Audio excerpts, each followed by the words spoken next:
Hello guys, welcome back to English Learning with Miss Iris. So guys, we are arriving in chapter 2 entitled Be Blessing for Others and Do Kindness. Jadi kita sekarang sudah masuk ke chapter 2 di pembelajaran bahasa Inggris kita dengan judul Be Blessing for Others and Do Kindness. Menjadi berkat bagi orang lain dan lakukan kebaikan. Nah, kira-kira chapter ini isinya tentang apa ya? So, take a look on the following objectives first. So, in this chapter, we are going to have some learning objectives. The first, the students are expected to be able to connect and sequence events in an imaginative story. Jadi peserta didik diharapkan dapat menjelaskan atau mengurutkan urutan peristiwa yang terdapat dalam sebuah cerita. Ceritanya cerita imajinatif ya. And then the second, the students are supposed to be able to explain characters' action, feeling, and behavior. Jadi peserta didik diharapkan bisa menjelaskan tentang characters yang ada di cerita itu, baik feelingnya, kegiatannya, sifatnya, dan lain sebagainya. And the last but not least, the students are expected to be able to retell and rewrite an imaginative story. Jadi diharapkan peserta didik dapat menceritakan ulang atau menulis kembali sebuah cerita imajinatif. So guys, please take a look on the following pictures. Kancil dan buaya, bawang merah, bawang putih, and timun emas.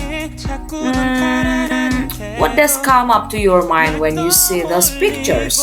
Kira-kira apa yang ada di kepala kalian atau yang muncul di pikiran kalian ketika kalian melihat gambar tersebut? Dongeng? Fabel? Mitos? Atau yang lainnya? And do you know other stories from Indonesia or from abroad? If you know, please mention them. Ya, saya yakin kalian juga banyak tahu cerita-cerita lain yang serupa dengan yang ada di gambar tadi, baik yang ada di Indonesia maupun yang ada di luar negeri. So, can you guess what we are going to learn today? Not yet? Okay, it's okay. Now, please take a look first to the following vocabulary. So, these are the vocabularies that we are going to have in this first section of this chapter. So, I will mention or pronounce the words and please repeat after me in your own place. Misalkan mempronounce atau mengucapkan kata-kata berikut ini dan silakan kalian mengucapkan ulang di tempat kalian masing-masing. So let's start. Begin, began, hatch, hatched, wobble, shy, shake, wait, warm, gracefully, once upon a time. Can you repeat these words? I think you can do it. So you can stop and then replay the recording if you want to repeat again how to pronounce the words. So guys, in this chapter, after all the discussion before, we are going to learn about narrative text. Jadi di chapter ini yang pertama kita akan belajar tentang teks naratif, atau in English we say narrative text. Narrative text is an imaginative story to entertain or to amuse the reader. Jadi naratif teks ini adalah sebuah cerita yang sifatnya imajinatif dan tujuannya adalah to entertain atau to amuse, menghibur. Menghibur siapa? Menghibur pembacanya. Dan ada beberapa tipe atau jenis-jenis naratif teks yang biasa kita kenal dalam kehidupan kita sehari-hari. Yang pertama ada fairy tales. Ceritanya biasanya berkaitan dengan peri atau hal-hal magic. Kemudian ada folk tale atau cerita rakyat. Cerita yang berkembang di masyarakat tertentu. Lalu ada legend. legenda sebuah tempat, legenda sebuah benda, atau legenda suatu hal di dalam sebuah lingkungan sosial masyarakat. Lalu ada myth, atau dalam bahasa Indonesia kita kenal dengan nama mitos. And the last but not least, yang paling sering kita dengar yaitu fable.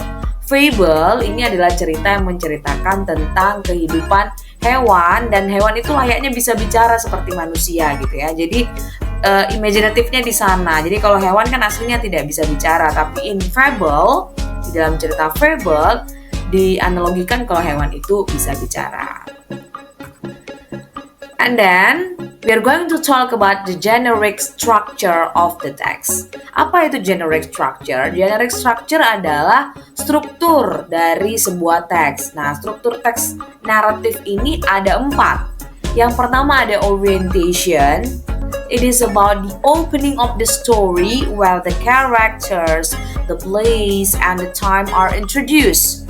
And it is usually in the first paragraph. Yang pertama adalah orientation.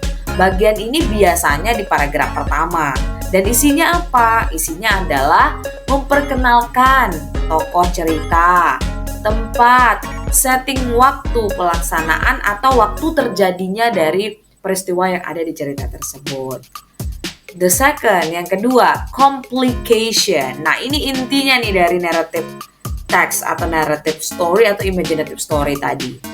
It is the part of the text where the problem of the story is developed. It tells the beginning of the problems that lead to the climax of the story of the main character. Biasanya ini isinya adalah problem apa sih yang dihadapi oleh tokoh dalam cerita. Dan pembaca akan digiring sampai kepada klimaks dari cerita tersebut. Dan biasanya klimaks cerita itu ada pada si main character atau tokoh utamanya. The third one is resolution. Struktur yang ketiga adalah resolution. Nah, resolution ini merupakan part where the problems are solved. Di bagian ini itu akan disampaikan solusi atau pemecahan masalah dari problem yang dihadapi oleh karakter di cerita tersebut. Nah, it can be happy ending or sad ending. Bisa jadi endingnya happy atau sad. Nah, urutannya tidak selalu melulu paragraf kedua, 3, 4, dan seterusnya itu complication. Lalu ditutup dengan resolution. Tidak. Bisa jadi setelah problem 1, paragraf kedua ada resolution. Lalu ada problem lagi, ada resolution lagi. Jadi fleksibel ya. Tidak harus problem semua lalu ditutup dengan resolution. Tidak. Tapi bisa problem, resolution, problem, resolution. And the last but not least is reorientation. Nah, part ini sifatnya optional, jadi boleh ada, boleh tidak. Ada istilah lain dari part ini yaitu coda. Nah, coda ini isinya adalah moral of the story atau what things that we can learn from the story. Nah, biasanya ada nih yang dituliskan di teks, tapi ada juga yang tidak dituliskan. Ada juga yang tidak disampaikan seperti itu. Now, let's take a look on the language feature of narrative text. Language features ini maksudnya apa ya, Miss? Nah, language feature ini isinya adalah apa aja sih karakteristik dari narrative text. Nah, karakteristik dari narrative text yang paling utama itu adalah penggunaan simple past tense atau kalimat lampau. Nah, di pertemuan-pertemuan berikutnya saya sudah menjelaskan apa itu simple past tense ya secara sekilas. Jadi simple past tense itu menggunakan verb to. Kata kerja kedua ada yang regular dan ada yang irregular verb. Nah, selain menggunakan simple past tense, di dalam narrative text itu juga biasanya ada specific nouns. Specific nouns itu yang seperti apa? Contohnya misalnya the queen, the king, the princess, the girl, the tiger. Jadi spesifik noun-nya atau bendanya itu khusus sesuai dengan isi cerita. Lalu yang tidak kalah penting juga di dalam sebuah narrative text itu ciri khas utamanya juga adalah adanya direct and indirect speech. Kalimat langsung atau kalimat tidak langsung. Nah, kalimat langsung biasanya ditandai dengan adanya tanda petik yang artinya adalah itu percakapan. Nah, kalau indirect speech dia tidak pakai tanda petik, artinya itu bukan kalimat percakapan. Dan yang berikutnya yang juga tidak kalah penting adalah adanya conjunction atau time connector. Biasanya itu kayak first, second, next day, finally, at last. Nah, seperti yang sudah kita pelajari juga di pertemuan sebelumnya. Dan juga yang terakhir ada adverb atau adverbial phrase. Nah, yang paling sering muncul di dalam narrative text itu adalah adverb yang berkaitan dengan time dan juga place. Misalnya in the jungle, atau in the house, in the river. Atau kalau untuk waktu misalnya in the morning, once upon a time, pada dahulu kala, atau one day, suatu hari. Nah, itu disebut dengan adverb. Nah, itulah language features yang ada di dalam narrative text. Tadi kita sudah pelajari definition-nya apa, kemudian generic structure-nya ada orientation, complication, resolution, and reorientation atau coda. And ini adalah language features-nya. Dan ingat, narrative text selalu menggunakan simple past tense. So, thank you for watching, guys. I think that's enough for my small explanation. Tidak banyak penjelasannya, tidak panjang. Jadi silakan boleh diulang jika masih belum mengerti. You can ask me at the class. Boleh tanya langsung ketika kita pertemuan di kelas. So thank you for watching, and this is the end for our online class, online English learning class. So see you in the next video. Bye bye.